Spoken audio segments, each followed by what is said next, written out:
Hi, and welcome to the 14th installment of the Dad Project. Glad to have you back, and tonight we'll see what's next for Pete Purvis. The war had ended for him, and he had begun to prepare for his next chapter. It would be a future that wouldn't include the active duty Navy, so let's see where that would lead him. Before we get started, let's hear Orson Welles recite John Gillespie's High Flight. Oh, I have slipped the surly bonds of earth and danced the skies on laughter's silvered wings. Sunward I've climbed and joined the tumbling mirth of sun-split clouds and done 100 things you have not dreamed of. Wheeled and soared and swung high in the sunlit silence. Hovering there, I've chased the shouting wind along and flung my eager craft through footless halls of air. Up the long, delirious, burning blue, I've topped the windswept heights with easy grace, where never lark or even eagle flew. And while with silent, lifting mind I've trod the high, untrespassed sanctity of space, put out my hand and touch the face of God. My father's war was over.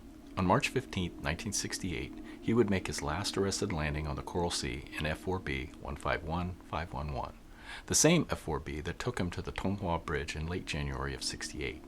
And as he may or may not have known, it would be the last time he would land on a carrier. Having served on the last straight-deck carrier in the Navy, the Lake Champlain, of the 441 traps he had made, 224 had been straight-deck landings in the S2F, a radial-engined, oil-leaking, ugly duckling that had more in common with the Hellcat and the Wildcat than it did with the F-4B that brought him home on the Coral Sea for that last trap. He had been one of over 8,000 Navy pilots to fly in Vietnam. Of the nearly 3,700 fixed-wing aircraft lost in Vietnam, his ride was not one of them. Nor was he in one of the 765 Phantoms lost during the war, an astounding 14% of the total Phantom production run. Of fixed-wing aircraft, more F-4 Phantoms were lost than any other type in service with any nation during the Vietnam War. I'm not sure when or what precipitated my dad's decision to get out of the active duty Navy, but he was well past his required service commitment following his graduation from the Naval Academy, so the option was his. He knew well the numbers I listed above because they were all on his resume, a resume that listed his present position as an engineering test pilot and his future job objective as corporate management, whatever that meant. But the future was not then, and he still needed to muster out of the Navy. The Navy is not a 2-week notice operation, so his separation date was 6 months from the end of his tour in mid-October of '68. So, what did the Navy do with him for 6 months? For the next 6 months, he would be attached to VRF32, a squadron that was responsible for moving aircraft from one base to another and or delivering new aircraft from their point of origin to the fleet. The initial formation of these squadrons was during World War II for the movement of the thousands of aircraft being built at a furious pace for an all-consuming war effort. For the Navy's part, their Naval Air Ferry Command, headquartered at Floyd Bennett Field in Brooklyn, ferried 75,000 aircraft between December 1943 and November 1945. VRF-1, the largest of the command's 4 ferry squadrons based at Floyd Bennett, ferried 46,000 aircraft alone. During that early period, the ferry pilots consisted of many civilian pilots, veteran military pilots, and women accepted for volunteer emergency service, WAVES, who were trained as pilots and assigned to ferry squadrons to free up men for combat duty. The frenetic pace and mixed cadre of pilots was long gone by the time my dad received his orders to report to VRF32. For one, there were only 2 squadrons handling the ferry responsibilities. VRF31 was based out of NAS Norfolk and was responsible for all ferry movements east of the 96th meridian, while VRF32 was responsible for the same to the west. Near the end of the World War II, a ferry squadron would have about 1,000 pilots.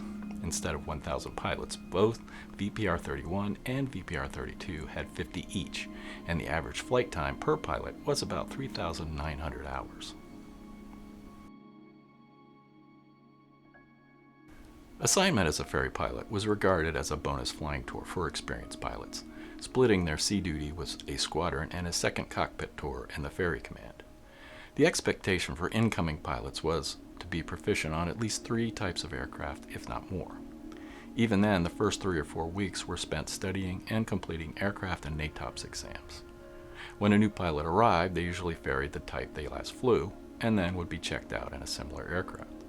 So, for example, if you flew A4s, you would then be qualified at F4s and F8s. My father's ARC was not as single-minded, and having gone to the test pilot school, he had flown nearly every type the Navy had at the time: jets, props, and turboprops. So he would fly 5 different types while at VPR-32. The P-3A and B, the F-4B and J, the SP-2E and H, the C-1A, and the C-54.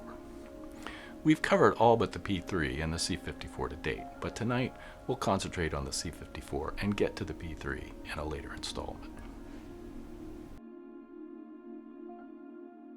Today, air travel is a given, and the golden age of air travel is long gone. When my family would fly back and forth from our home in California to my grandmother's summer home in Maryland in the early 70s, it was an event. We would dress up, be on our best behavior, and look forward to the airline food. We would fly on DC-10s, 747s, and my favorite, the L-1011, for our flights across the country. The term cattle class had not been coined by Australian dairy farmer Reginald Heading, and there was no need to. Our flights were typically half full. This, and what we take for granted today, is the result of thousands of trained pilots and thousands of inexpensive surplus cargo aircraft made available following the end of World War II. Passenger air travel began almost as soon as airplanes were invented. The first scheduled airline service began flying on January 1, 1914, in St. Petersburg, Florida. Mail planes, one of the first commercial services performed by aircraft, would slowly morph to carry passengers as well. Just before the outbreak of the war in the late 30s, some of the most advanced aircraft being made were airliners. The Boeing 247, the Focke-Wulf 200, and one of the most stalwart aircraft ever produced, the DC-3. They were early, successful examples of all-metal construction and retractable landing gear. All 3 types would be absorbed for the war effort. The 247 never went beyond the 75 already produced, and 27 of those would be appropriated by the War Department and redesignated as C-73s. The Focke-Wulf 200 Condor had been developed as a long-range airliner for Lufthansa for flights between Germany and the U.S. A radical idea for the time, as long-range overseas flights were flown by flying boats. With war on the horizon, this requirement was short-lived, and most of the 276 airframes produced would be taken for service in the Luftwaffe. The Condor would be modified for service in the Kriegsmarine. It was used for maritime patrols, searching for Allied shipping that could then be targeted by U-boats. The Condor also carried a 2,200-pound weapons load, and from June 1940 to February 1941, it sank 365,000 tons of shipping. Winston Churchill called the Focke-Wulf 200 the scourge of the Atlantic during the Battle of the Atlantic due to its heavy contribution to the heavy Allied shipping losses. However, it would be the DC-3 that left an indelible mark on the war.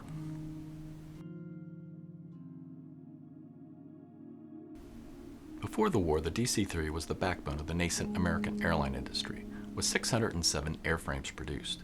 With the outbreak of war, production of the DC-3 turned quickly to producing the newly designated C-47 Skytrain, more affectionately known as the Goonie Bird. An astounding 10,048 C-47s would be built for the U.S. Air Forces, 4,937 built under license by the Soviets, and surprisingly 487 were built by the Japanese during the war. It is probably best known in popular culture for dropping paratroopers and towing gliders into France on D-Day. A C-47 named That's All Brother led the 800-plane formation that dropped nearly 13,000 paratroopers on that day.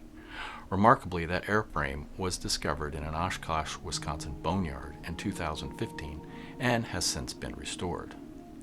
And as quickly as the DC-3 was reborn as the C-47, the Army Air Force was just as quickly looking for a more capable replacement for the same.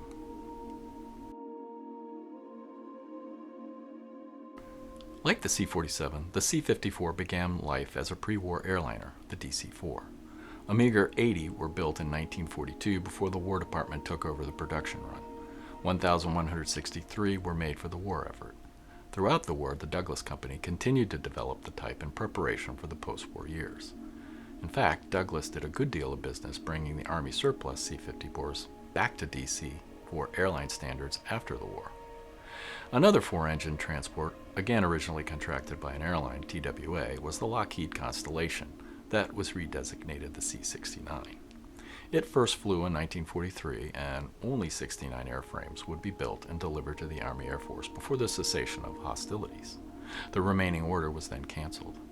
Additionally, B-24s and B-17s were modified for the movement of troops and supplies, but these, the C-54 and C-69, would not supplant the C-47's value and role in the war.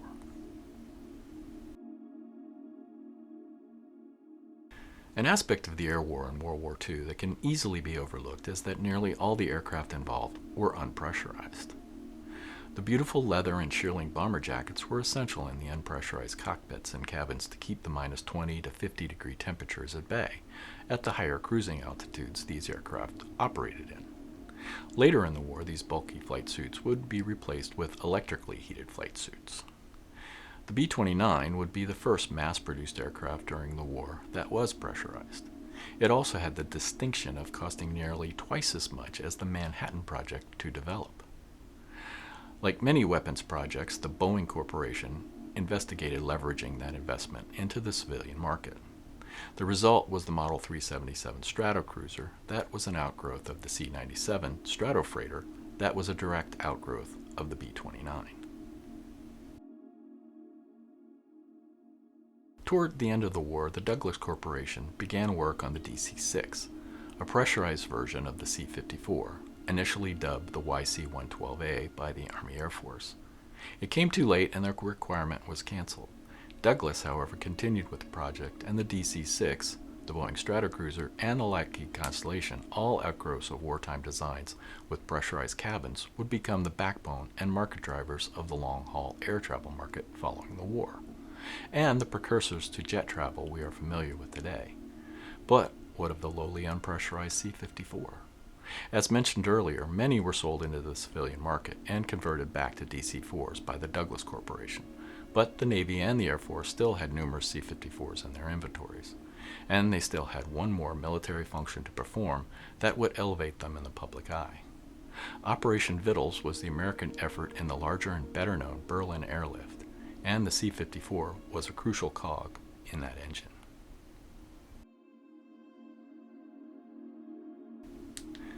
As the war in Europe wound down, it was an imperative of the Allies to come to terms with what to do with Germany following the Allies' victory. The Potsdam Conference, held in Potsdam, Germany, in July and August of 1945, following the fall of Germany, codified and agreed to several continuing discussions that had been ongoing concerning how to handle Germany following their surrender, but two were significant.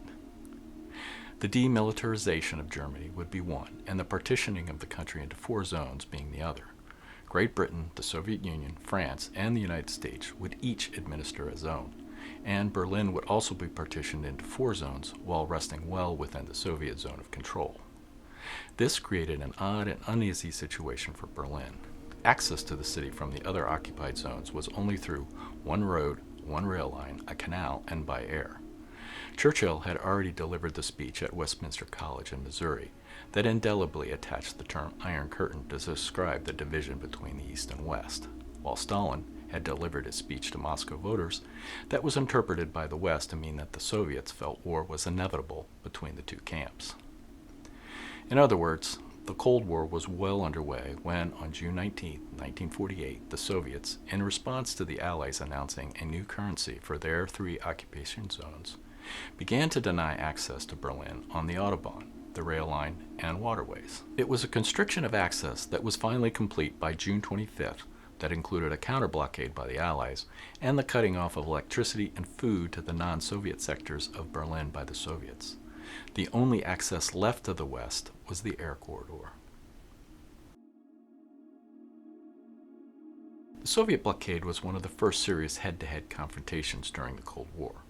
What made matters worse was that American and Allied ground forces had been dramatically drawn down.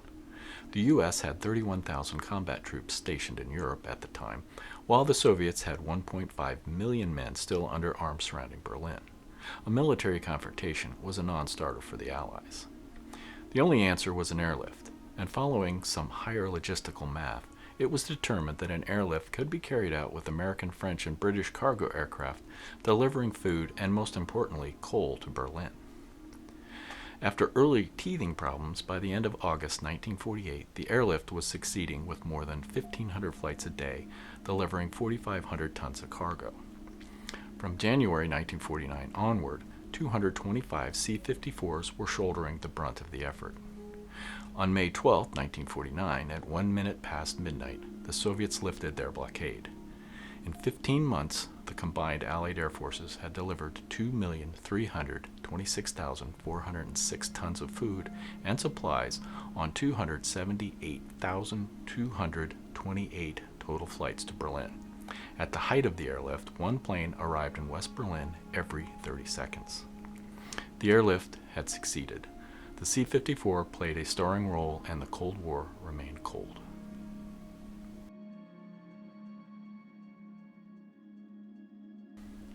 Fast forward to my dad's first month of flying in VRF32 in May of 1968. In the last couple of weeks of that May, my dad would be ferrying P-3As and Bs to the likes of NAS North Island in San Diego to the south and Elmendorf Air Force Base in Anchorage, Alaska in the north. After that, he got orders to move 2 C-54s. One was to go to North Island, and the other one was to go to storage at Davis-Monthan Air Force Base in Tucson, Arizona. There is a reasonable chance that both C-54s had been part of the Berlin airlift, and as evidenced by this picture of C-54 90394 being offloaded during the airlift, at least one was surely there. This C-54 had been delivered to the Army Air Force on December 30th, 1944, and was finally broken up in 1975. C-54 56506 had a well-documented history and still exists. Built in 1942 and delivered to the Army Air Force, it would later be modified into an SC-54, which was the search and rescue version of the plane that included search radar, bulged observation windows, and rescue kits that could be paradropped. At the end of the war, it was transferred to the Navy as an R-5D3 until May 30th of '68, when my dad flew 56506 from NAS Whidbey Island in Washington State to NAS Fallon in Nevada, and the following day he flew it to Davis-Monthan Air Force Base in Arizona. A few years later, it was bought off the surplus rolls by West Air International in 1975, then to Hillcrest Aircraft Company. It would then make its way to Canada as a budworm sprayer with Conifer Aviation.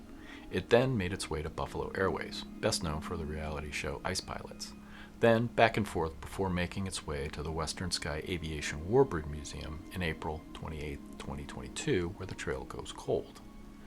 In any case, my dad's 15 hours in the left seat of the C-54 might be considered a short story, but he would soon be in the left seat of the C-54's big brother, the DC-6B, for many more than 15 hours. In fact, on July 18, 1970, he would fly a DC-6B for 18 hours in one day. But that's a story for later. So, until next time, when we find out why a recently separated Navy jet jock ended up piloting the DC-6B all over the world, thanks for joining me for the 14th installment of the Dad Project. I continue to tell the stories I had hoped my father would tell me, and I appreciate y'all being along for the journey. So, please subscribe if you'd like to hear more, and until next time, thanks for watching, and enjoy what life has given you. Ciao.